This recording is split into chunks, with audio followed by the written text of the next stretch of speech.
Please do.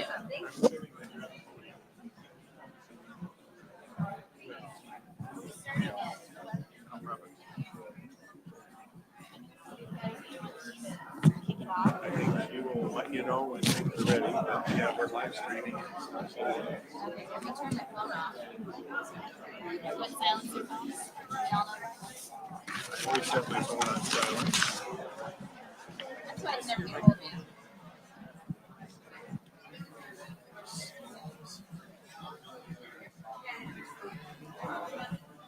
I keep track of who's who. Okay. Oh, do you know who is monitoring the chat for questions? Okay. We're supposed to. You know who's helped? Maybe ask. Maybe not. All right. Well,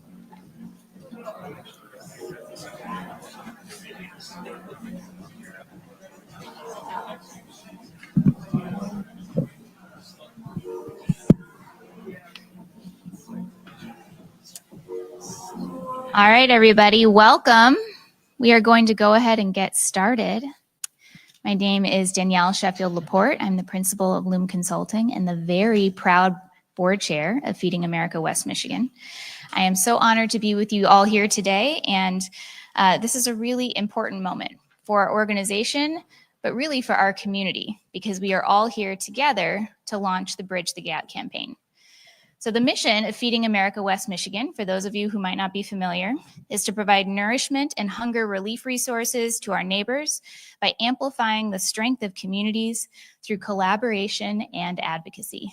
That means that we are here to partner with each and every one of you, and that everyone has a really critical role to play. So we believe that hunger is unacceptable and that our community does have the power to change lives. So thank you for being here. Now, since 2021, we have seen a 70% increase in households seeking food assistance across our 40 county service area, which, as you can see here, is most of the west side of the state and all of the Upper Peninsula.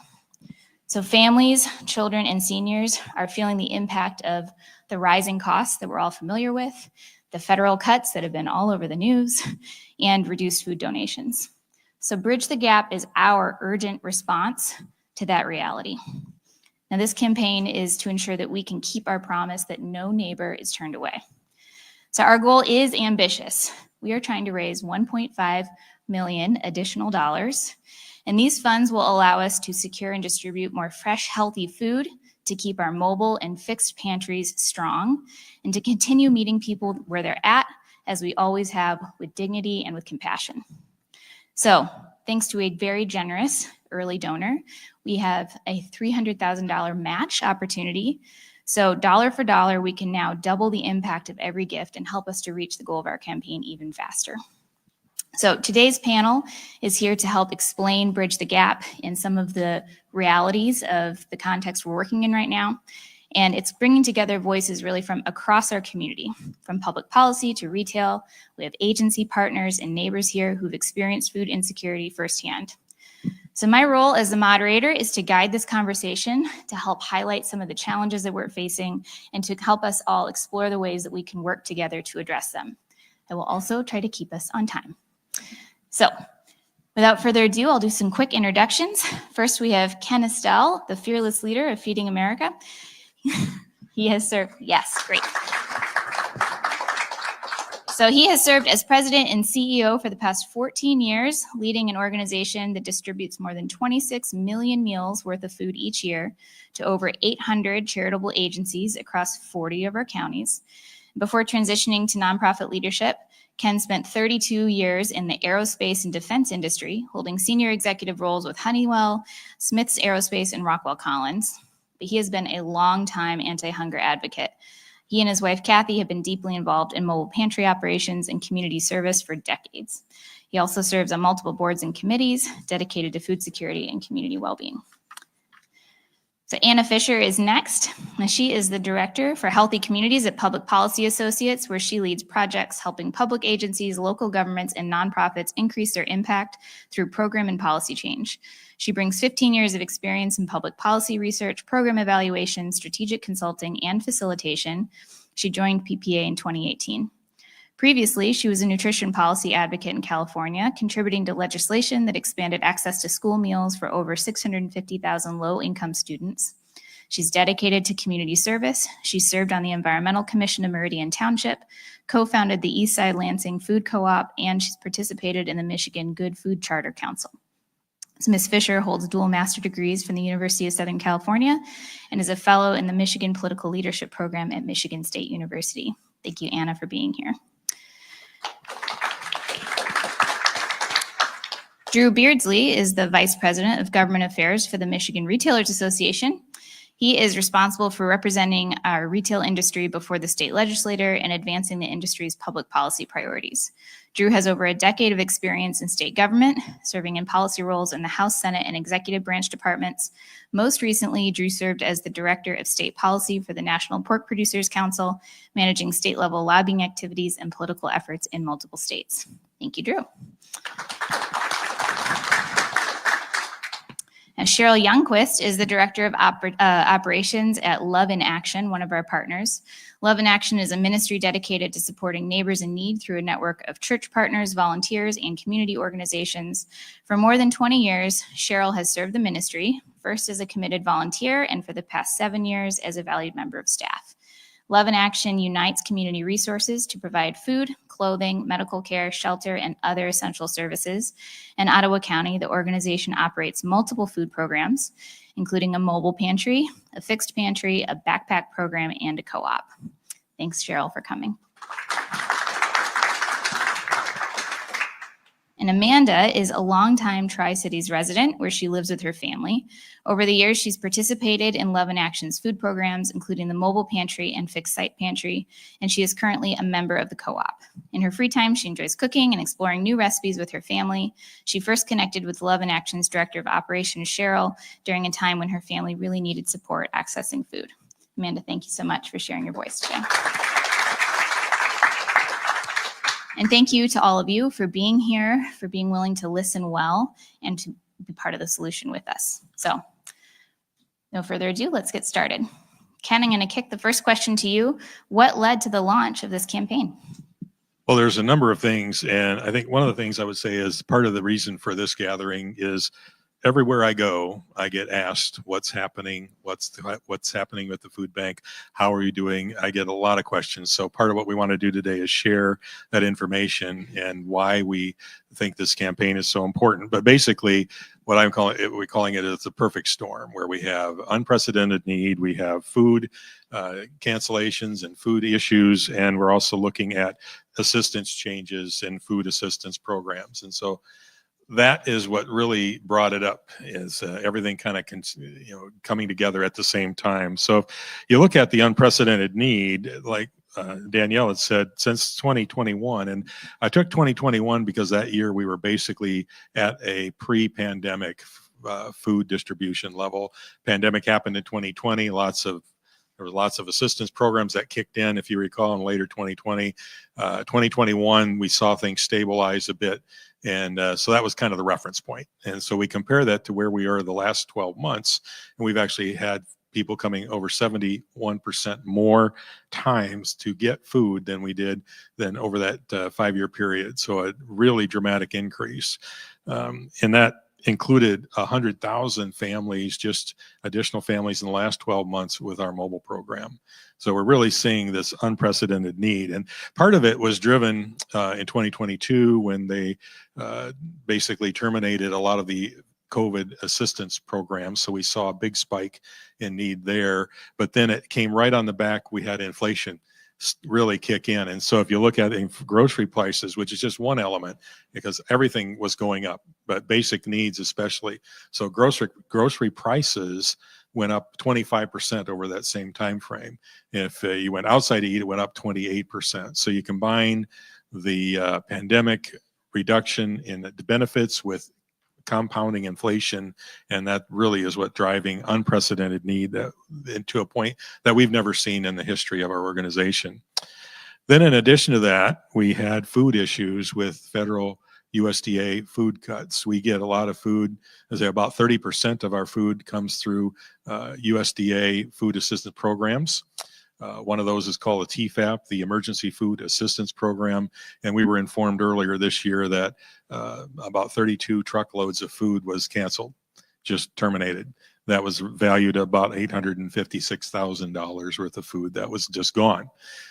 So that was a surprise because that food had been scheduled and was in our plan. In addition, there's a program called the Local Food Food Purchasing Agreement, Local Food Purchasing Agreement, LFPA. And that is a grant that we get through the USDA to purchase food from small Michigan farms. And we were also notified that that program was terminating for the next fiscal year. That had been going on for 4 years, and we had the next fiscal year already planned and approved, and that also was canceled. So you look at it, and there's roughly about $2.2 million of food cancellations just within the USDA food programs. So that now think, okay, we have unprecedented need. Now we're seeing food that was scheduled, that was planned on being canceled, adding to that. And then in addition to that, if that weren't enough, we now know via latest legislative action that there are changes coming to the Supplemental Nutrition Assistance Program called SNAP, as well as Medicaid changes. In looking at what we think that impact will be, and we've had a number of studies and different organizations try to quantify that, and we believe that that affects about 123,000 Michigan folks just on the SNAP program, and it could impact up to 700,000 people on Medicaid. And so when we could convert that and say, well, what does that mean for our food bank here in West Michigan and the Upper Peninsula, is we're expecting at least 50,000 more neighbors needing help as we look at the next year or two as a result of these policy changes. We also then looked at our food insecurity rate based on that going to about 16.4%, which is the highest food insecurity rate we've ever experienced in our service areas. So all of those things kind of contributing, we really felt now is the time to take a special action to address the fact that we need to be able to access and acquire food, which is part of the Bridge to Gap, a big part of the Bridge to Gap initiative. Thanks, Ken. That's me. Anna, I'm going to kick it to you. So we know that SNAP is one of our most important resources that helps families afford to purchase food for themselves. Can you talk a little bit more about SNAP and how the federal policy changes are going to impact Michigan? Yeah, absolutely. So, I mean, first, I think to talk a little bit about the importance of SNAP. SNAP, as I think most people in this room know, is a food assistance program where families and individuals with low incomes receive monthly benefits for food. And SNAP is hugely important to the state of Michigan. Around 1 of 7 people, so around 15% of our population, receives SNAP benefits. That's over 1.4 million people in our state.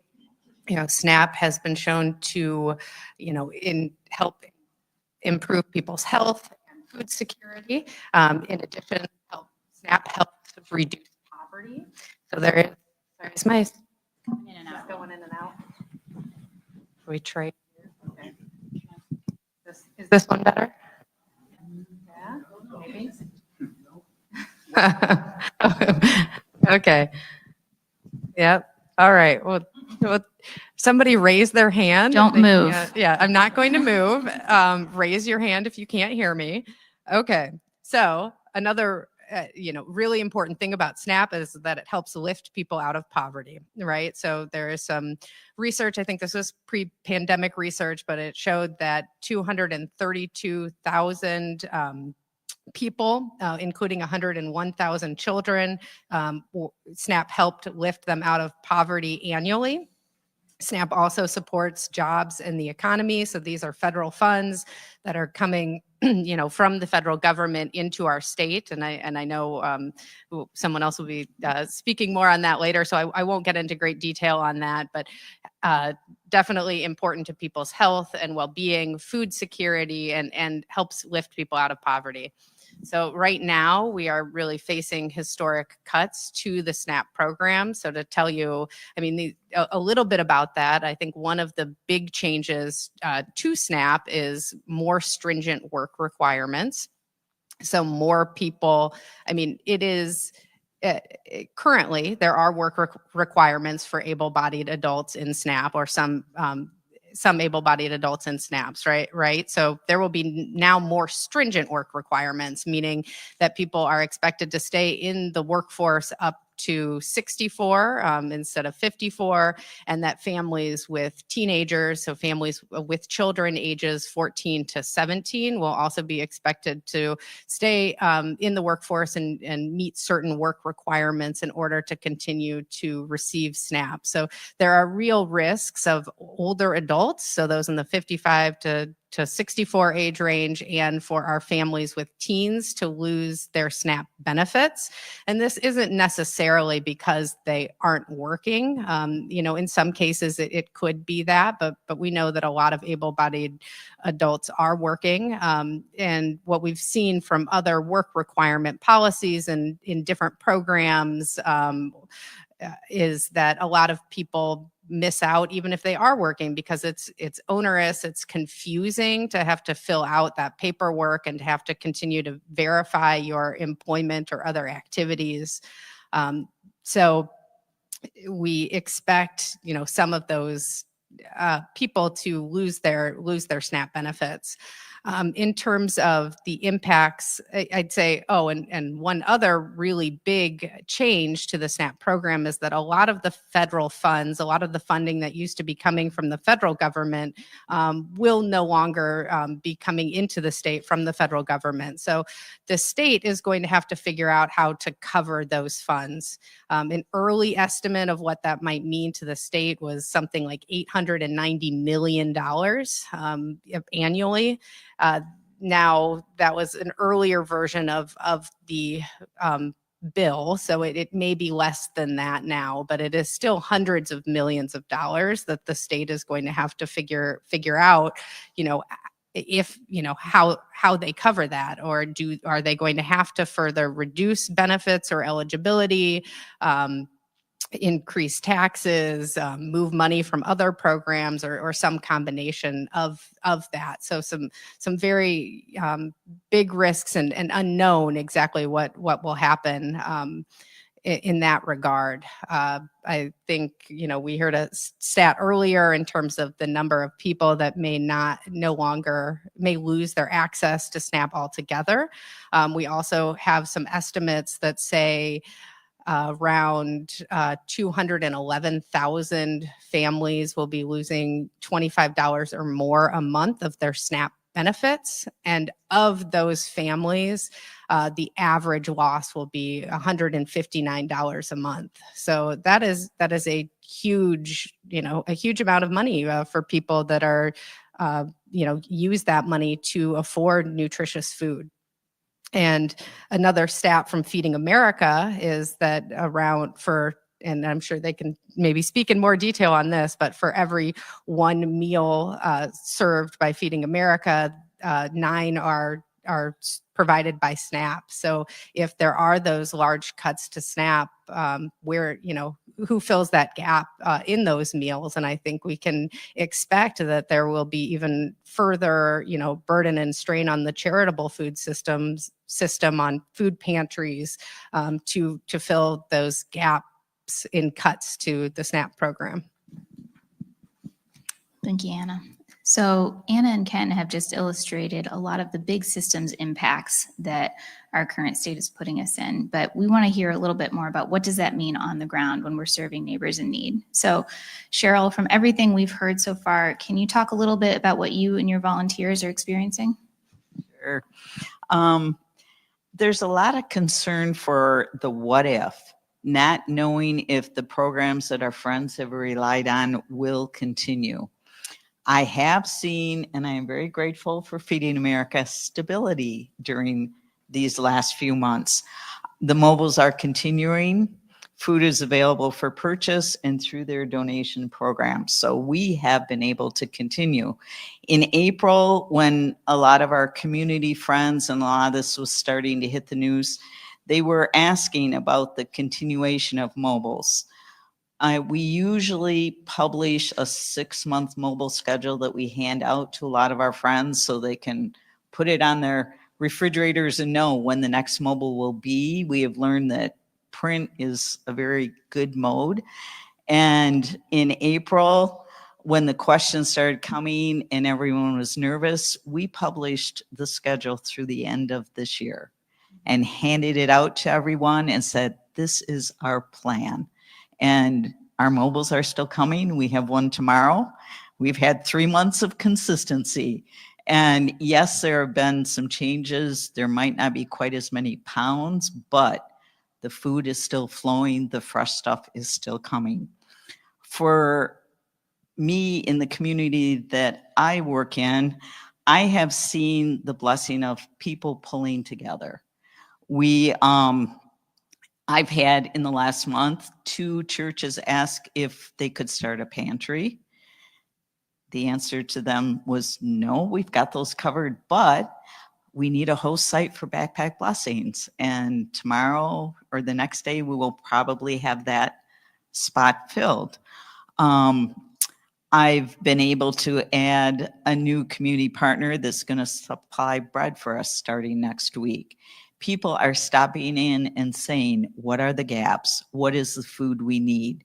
So giving what you can in your own community is key.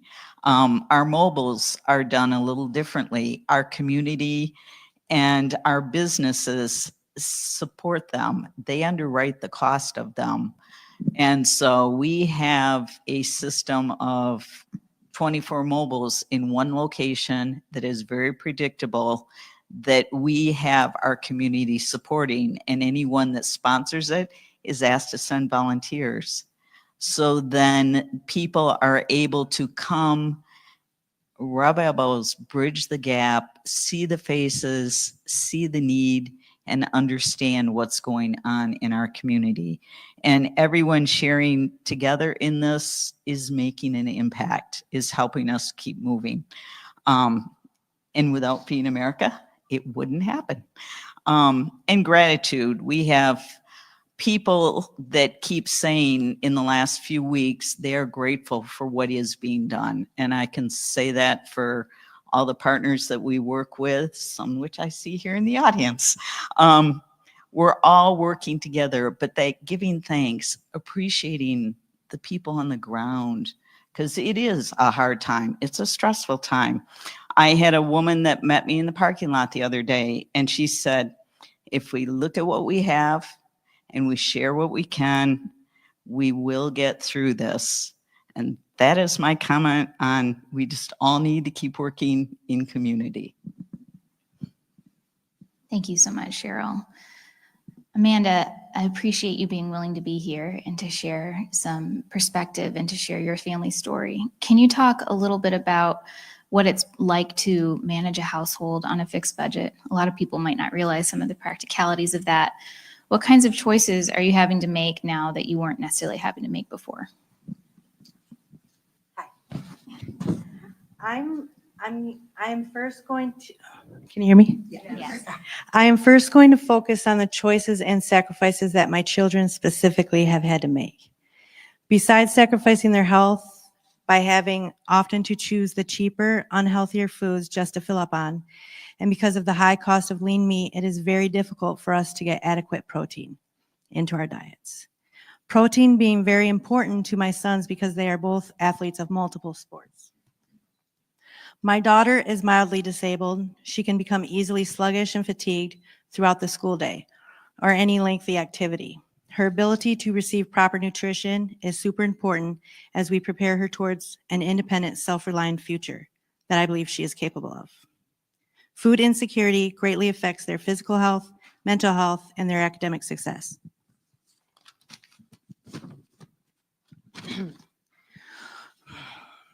Both of my sons have been employed since they turned 14 years old. They often had to purchase their own food, a reality that's tough for me to take in. Sorry. We have had to sacrifice our car repairs to make up for grocery expenses. We have one son that lives an hour and a half away. We've had to cancel visitations because we couldn't make it there without a car. We've had to sacrifice extra summertime awarded to us simply because I could not feed another child in my home.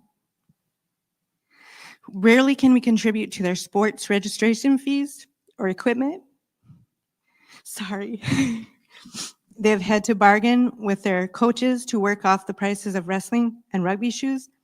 We've had to rely on our generous neighbors and other parents to get them to and from practices. I'm in constant fear I may not be able to get to them quickly enough in an emergency or when they're sick at school. I'm always afraid to have their friends over because they may get hungry and I can't feed them, especially because they often eat at their friends' homes already and I can't reciprocate that. All birthdays are extremely hard. My kids do not have typical birthday parties with their friends to play with. Christmases are very difficult too, especially for my older children, because what they wish for is often more expensive than just toys. The choices for good school shoes are very limited. Good work shoes and work boots are even more difficult to obtain. Same goes for winter gear each year for growing children. I just wanted to mention that before preparing for this meeting, I was not fully aware of how much food insecurity affected my children. And these are just my observations. My children probably have others that I am just not realizing, along with the secret shame that comes from living with food insecurity. Thank you. Thank you so much, Amanda.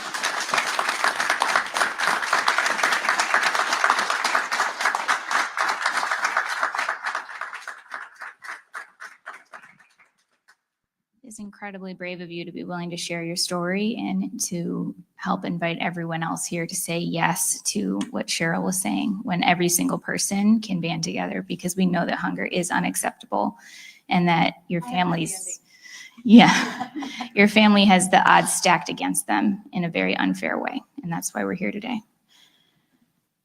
It does take all of us, and the effects that we've been hearing about are wide-reaching, from individual families to local business owners. So switching gears just a little bit, Drew, can you talk to us about how SNAP contributes to a healthy retail economy and some of the impacts of what you're expecting to see? Yeah, thank you. And I just want to thank Feeding America for the work that you do and to celebrate the relationship between the food banks and the retailers, because I think we're hearing the benefits of what happens when community can come together that way. And so I also want to shout out, I am familiar with the great work that the food banks do from my previous role with the National Pork Producers Council. When Patty Jean took me back there, I saw a lot of frozen pork sausage back there. So that's good to see that. So just to give a broad picture here, there are about 10,000 SNAP authorized retailers in the state, and doing about $3.6 million worth of SNAP redemption in those locations. That encompasses a wide diversity of retail stores, from your larger stores and chains and small and independent operations. And that's beneficial for the retailers, but it's also provides a lot of choices for SNAP recipients, because we find that often SNAP recipients will shop at multiple stores and store types and try to stretch those SNAP dollars as far as they can. And so for the benefits for the retailer, we see that SNAP can drive customers to stores. And of course, when the SNAP dollars bring them in, they may spend, it frees up other income to spend on things beyond those SNAP authorized purchases. And so that's something that we see retailers looking at. And I think that speaks to, when there's a lot of turbulence in the economy, a lot of uncertainty, SNAP can be a more dependable revenue for retailers at a time when there's shaky consumer confidence, there's uncertainty about tariffs or inflation. And so those are some of the things that retailers are looking for in a time like that. Thank you. You touched on this a little bit. We can see it up on the slide, but given the uncertainty that we're facing, can you speak to how specifically rural and independent grocers are vulnerable right now? Yeah, so I think to do the math there is to look at the counties where there's a relatively high number of families participating in SNAP, and then a relatively low number of those SNAP authorized retailers in those communities. And so those would be if the map is up, the darker sections on this map, including in your service area, counties like Lake County and Muskegon County, in West Michigan and Gogebic and maybe parts of Iron County in the Upper Peninsula. Those are, generally speaking, retailers that have a smaller profit margin in an industry that already operates on thin profit margins, and an even smaller customer base, just given their footprint. And so SNAP is more likely to be a larger share of the revenue for those stores. So those are some of the factors that they'd be looking at in those rural communities. All right, Ken. So from your perspective, how might the challenges in a rural area be different from those in a city? And what would you want people in other communities to understand about that? Yeah, I think what we find is where we see most dramatic amount of additional families coming for help. A lot of it is in the rural counties. I'll share with you that and it's not uncommon to have a mobile distribution in the rural counties in the UP where more than 500 families come to get food. Sometimes early on, we can fit 600 families worth of food on a semi truck, and it's not uncommon, unfortunately, that we will sometimes have up to 800 families coming to those distributions. So we certainly see a need in those rural counties. It's certainly growing, I'd say, at a faster rate than what we've seen in more urban settings. And I think part of it is just there's fewer grocery store options. A lot of these communities have a small store in their community. There might be a larger store in the area, but they have to travel to get there. And so not only having fewer stores to shop at, there's transportation barriers that keep them from driving, an hour to get to the Sioux in order to get to a larger grocery store. So the transportation barriers, a lot of times when we see folks coming for mobile distributions, we'll see 4 or even 5 households in one vehicle because that was the one vehicle that could make it to the distribution. So the transportation barriers are real. Generally, there's higher delivery costs, so delivering food into those communities is more expensive because it's just the nature of the geographic challenges that we face in terms of delivery cost. And there are fewer food pantries, so the safety net is smaller. So in urban areas, we are often blessed with a number of options where folks can go to get help. In rural communities, those options are far more limited. So you see fewer food pantries, and they may be farther away. And that puts a greater strain on those local pantries. And we've heard that from many of our partners that are struggling to keep up and continually seeing more and more people coming for help. Thank you, Ken. Cheryl, what is the hardest part of running a pantry right now? One of the hardest parts is just the unpredictability. We are seeing the rising need for food, but I'm also seeing more homeless people showing up at our door. In the last 3 weeks, we've had at least 2 homeless people show up with only what's on their backs. And one of those was on a day when it was pouring rain, and he came in soaked, but knew enough about us to know that we had clothes. Clothes get donated. And he was hoping to just get dry. I was able to get him to our main site where we do have walk-in food available for anyone. And they were able to give him a warm cup of soup while we feverishly started pulling through donated food bags or clothing bags and found some dry clothes for him. We were able to provide that immediate need in that minute of struggle. But the thing that I think is hardest is time. We like to be proactive and not reactive. And right now, with all the changes, all the angst, there's a lot more proactive, such as, they show up at the door and the need is immediate, and we do want to meet what we can in that time. But I really think it's important to have an ear available to hear the stories, have that time to know what's going on. Amanda and I have known each other for a long time, And we talked all the way here. We'll talk all the way home. We know each other. We know each other's kids. We have that trust that has developed. And as we have time to learn the stories, understand each other, and we don't have to agree with everything that each other says, but learn the story. When you learn the stories, you can begin to see possible solutions, see things that can happen in both our lives. Amanda has opened a world up to me that I did not know previously. And she even said she's learned from me. We grow, we find possibilities, we begin to see solutions, and solutions can help prevent or at least help us through our struggles.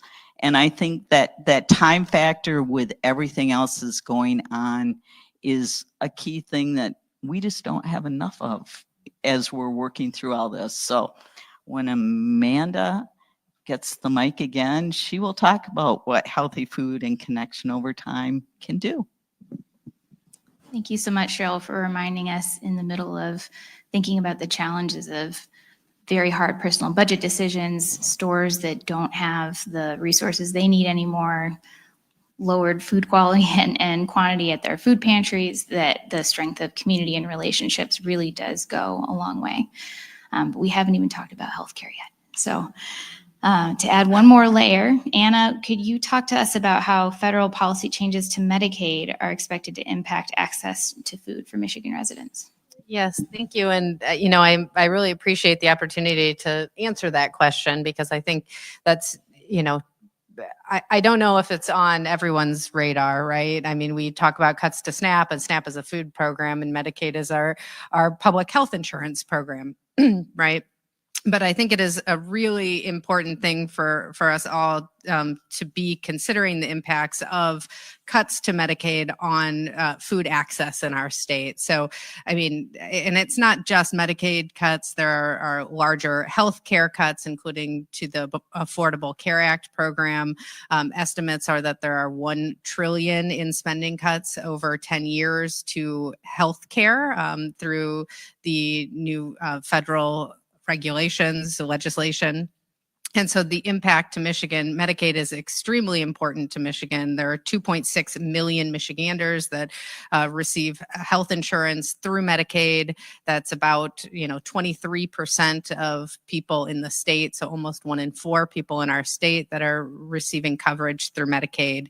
And estimates show that through some of these changes to federal policy, including there's a lot of healthcare changes, but some of them, one of the big ones is including work requirements for Medicaid, similar to what we discussed or what I discussed with SNAP, but requirements to meet certain certain work requirements for able-bodied adults.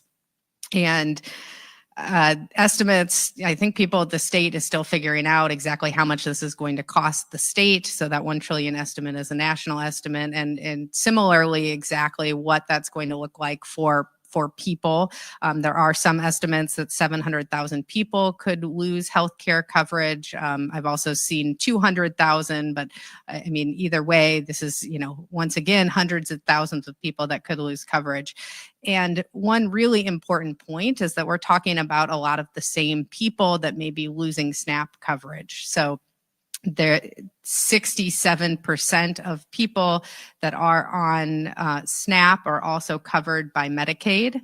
Some of these work requirements that are going in place in Medicaid are similar to the work requirements that are in now or soon to be. I mean, these haven't taken effect yet, but soon to be going in place in SNAP. So there could be some serious implications for families with teens in particular, and also for older adults. And then also we were talking about the impact in the rural areas, and I think a lot of these Medicaid cuts may be felt hardest hit in our rural areas, where some estimates say that hospitals could lose out on $500 million annually in Michigan, and this can be particularly harmful for our hospitals in rural areas that often rely more on Medicaid payments. And we know that health and and food access are, highly intertwined, right? We know that SNAP supports the health of and food security of people. I think it's less clear cut when we talk about, how does Medicaid exactly,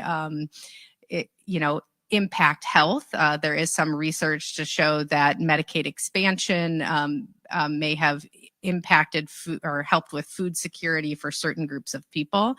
But I think, I would be remiss not to talk about how the great work that our state has done with Medicaid to address social determinants of health, to do things like screen people for food security or to help connect people to food resources that are food insecure. And certainly if people are losing access to their health insurance or not seeing their healthcare providers as often, they lose out on those benefits from their food benefits that they may be receiving from their healthcare providers, or those benefits for their healthcare providers are connecting them to food resources.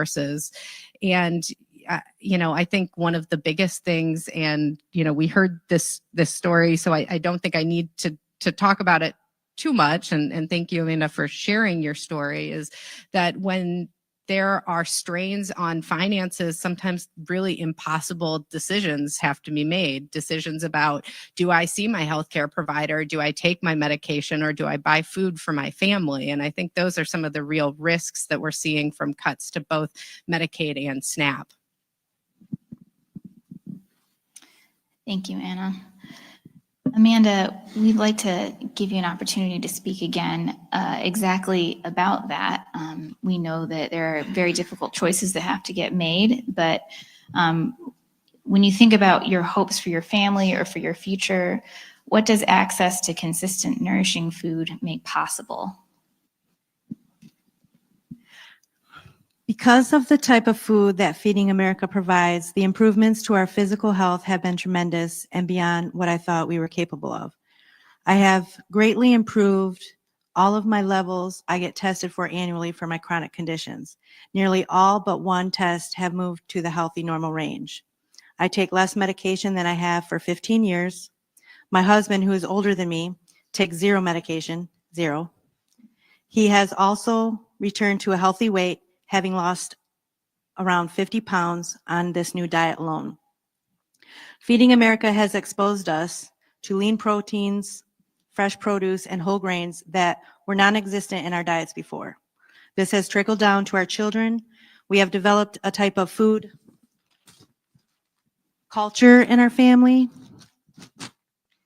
that wasn't there before, learning how to utilize these nutritious foods. Our meals are now well-rounded, and we find recipes together, we meal plan together, we shop together, and then we prepare, cook, and enjoy them together as a family. This has brought so much joy to us. We have a private online recipe group where we save and share newly discovered family recipes. We are all learning to make nutritious and affordable meals. We are more productive and active at work, at home, and in our community. But the most impactful thing to me personally is I was not aware of how much our mental health would improve by just eating food that maximizes nutrition. I was not prepared for that, and I am truly, truly grateful for this program for simply exposing us to this type of food. Thank you, Amanda. I'm not done.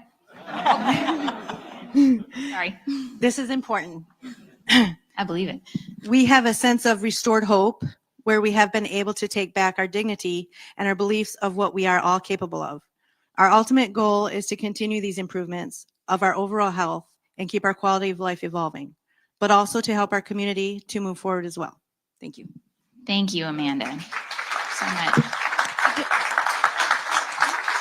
I wanted to touch base on Medicaid. It's important for healthcare because it helps, like my husband and my older children, to function well, to be in optimal health at work, to see their doctor, so that because they do very physical jobs, and it's also very vital to our physical and mental health too. Food of course, but Medicaid too. Yeah. It helps us perform. Thank you. Absolutely.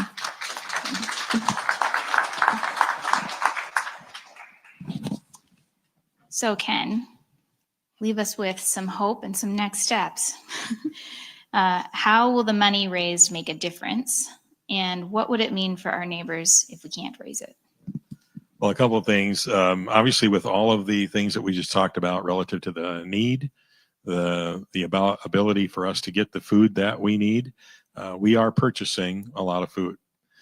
We can buy it by the truckload, which is usually cheaper than what you can get at the store. Today, we're spending per week anywhere between $70,000 to $100,000 a week buying food. A lot of that we get through being able to get funds, grants, and donations, but we know this is not sustainable. So part of the reason for the program and the project, the Bridge the Gap campaign today, is to be able to allow us to continue to get that food that we need to be able to support all of the distributions. I would say we have not canceled or limited any one of our distributions and we've been able to get through that. So, but we also realize that we can't continue to purchase food at that level. So we need, the campaign is basically it will allow us to get the food that we need to continue to meet the need that is there today. And as it appears, we'll be growing even more than what we're currently seeing. So yeah, ultimately, it really means our ability to continue to be able to supply the food that our neighbors need through the next year, I would say, is what we're looking at. So that's the goal. The goal is 1.5 million. The way we've split that up is about 70% of that, or about a little over $1 million, will go towards directly purchasing food. So this is food that we can get at a large volume that we're doing every day. 20% of that we're allocating toward supporting our partner agencies. So we know even if we had all the food we could get, some of our partner agencies simply don't have the capacity to do more. They're already strained meeting the need that's there. So we're looking for opportunities to expand capacity. So we're going to be devoting that 20%, or roughly $300,000 of what we raise, towards improving or helping our agency partners do more. And that'll be coming in 2026. So we'll be looking at a grant-based program where agencies can apply and look for what we can do together to expand capacity. And then 10% will go to help cover what we need to do for operations. We have a fleet of trucks, about 35 of them. You've probably seen them on the road. And so we also know that we need to continue to be able to bring that food to the places that are needed. So there's a small portion of that that'll be going to help cover our ability to not just get the food, but get it to the places where it's needed the most. And so that is our hope. That is our campaign. And we're excited about it. And I'm very, very excited that we have this great panel of experts here that can help us understand better what's happening in policy, how it works with our retail partners, our food pantry partners, and most of all, how our folks that are benefiting and working to get the food that they need and what the impact that's made on their lives. So thank you all very much for your participation today. All right. Now, I was told to take 30 minutes, and we took a little longer, but there was not a single thing said that wasn't worth hearing. So we are still going to, good. I'm looking at Patty Jean. Do we still have time for questions? So we're going to take a few questions and, okay. Someone was going to make a comment.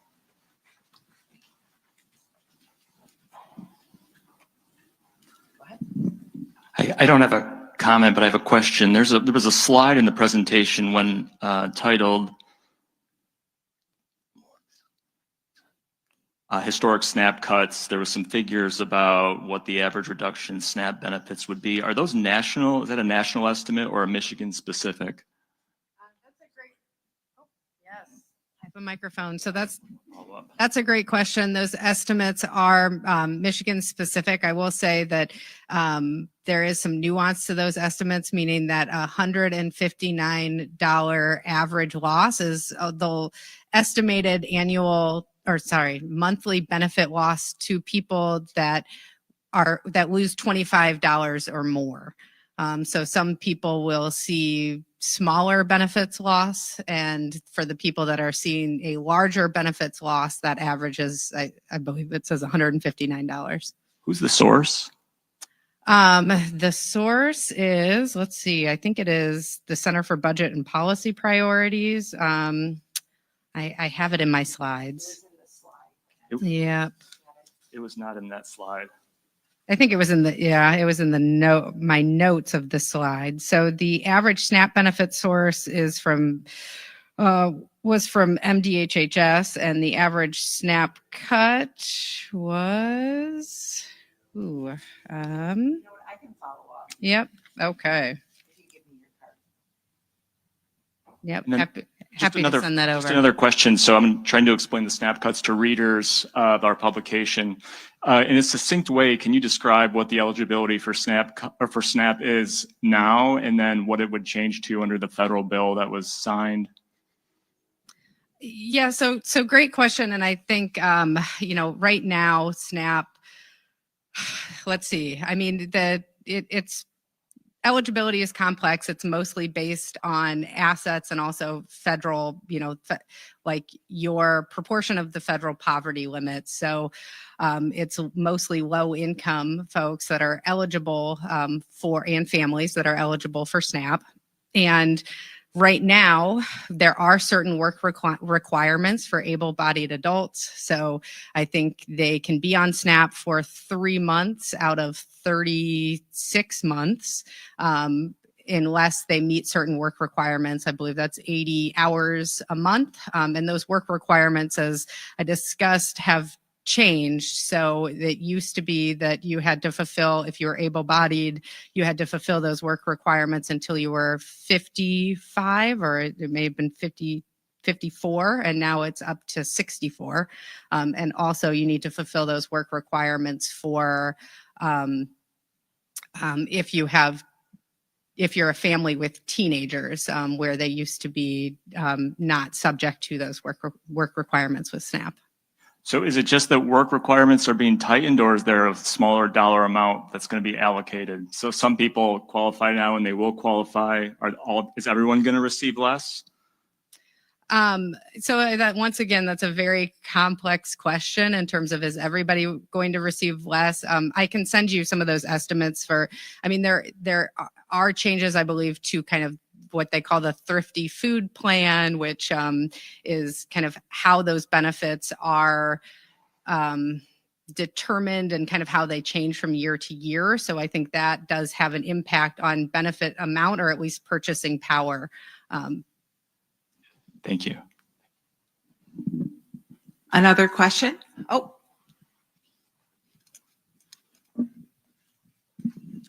Hi, first of all, thank you so much to Feeding America. What you described in terms of the mobile pantries that continued despite all of the uncertainty that came this spring. I appreciate that consistency.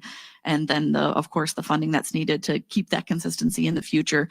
Do we know anything about future USDA commodities available through TFAP? Are we just in a waiting game to see what will be funded in the next fiscal year? Thank you for the question. Yes, the food that was canceled that I mentioned earlier was part of the CCC. It's called Credit Commodity Corporation funding. There's like several different level tranches of funding. So that CCC funding was what was cut, which affected the food that I mentioned earlier. We had some uncertainty because we had no information as well. Was other stuff going to get cut? And we hadn't heard. I would say a positive note, we've seen Section 32 bonus purchases actually continue. That's a separate line item, which we also planned on. So it's something that we've done every year that we typically get. We don't know how much they're going to buy anytime. They announce that as they make the purchases. The recent USDA announcements on Section 32 bonus have been aligned with what we have gotten in the past on that line. So that line item, what we're looking at is it looks like that is continuing pretty much as normal. That CCC line item is gone, which is what we're struggling with. But I was encouraged that the Section 32 bonus appears to be aligned pretty similar with what we've seen in prior years. So I would take that as looks like that food is going to continue. The unknown, oh, sorry, CCC in the future, unknown or certainly cut? We believe that is permanently cut, that there's no more CCC funding. And that was, again, a pretty significant level of funding for that TFAP food. So. Hi there, Tyler Brummett with News Channel 3. My question is very simple. With the possibility of more people falling on hard times, what would you say to those who are watching right now who might be concerned that in the future they might not know where their next meal is coming from? No, I can take that, but I think some of my partners here can answer that as well. I think what I would tell folks that might be concerned and uncertain about what's going to happen in the future, we are absolutely committed to making sure that we have food available for everyone that needs help in our service area. That's been our mode for a long time. And I mean, part of this campaign is our ability to make sure that we can continue to have that food available. So, and we're working with our agency partners, which we don't do it alone. We're one part of the solution. Our partner food pantries, programs, food programs, and like our mobile programs are all partners with us on that. And I would say so far we have seen our partners step up to the ability they can, and we're very encouraged by that. So I would tell folks that are worried, number one, we're committed to make sure there's food available, and we're working in new ways to help our food pantry partners that can do even more. I do. I'd like to say something. Something about my community is they step up. They've always done it. And I tell like my friends and my family that are in fear that I've seen it. It happens, and that we are going to be there for our neighbors. That's what I say. And it's temporary because we'll evolve. Yep. And as an agency partner that is serving, do not be afraid to come and see us, call us, talk to us, ask. We will do what we can. And we do the emergency thing well. And the food trucks, the mobiles continue, we'll have something. We're going to take a question from the chat, so hang tight. Can I add that? Thank It's brought up too. One of the things you can do is make sure your local elected officials are aware of what's going on and how important it is to you and your neighbors. And that's a really important point. Thank you. Okay. Yeah, we have a question here asking, what kind of facets of the what will the facets of the fundraising campaign be? And then other than spreading the word of this funding need, what kind of activities do you foresee happening amongst community partners in various parts of our service area to help meet the need? All right, let me take a crack at that answer. So move over here.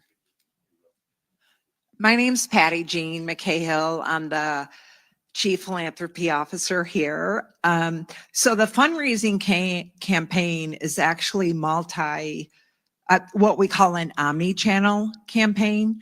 So we are going to be doing specific mailings. We have about 8,000 active donors. So they will be getting mail campaign where we are asking for their funding. We have a number of major donors. We've got foundations, businesses that we are personally, my team is going to go out and make those asks. We also have, we're going to be very aggressive with social media and sharing that. And we have our online presence as well. Another question?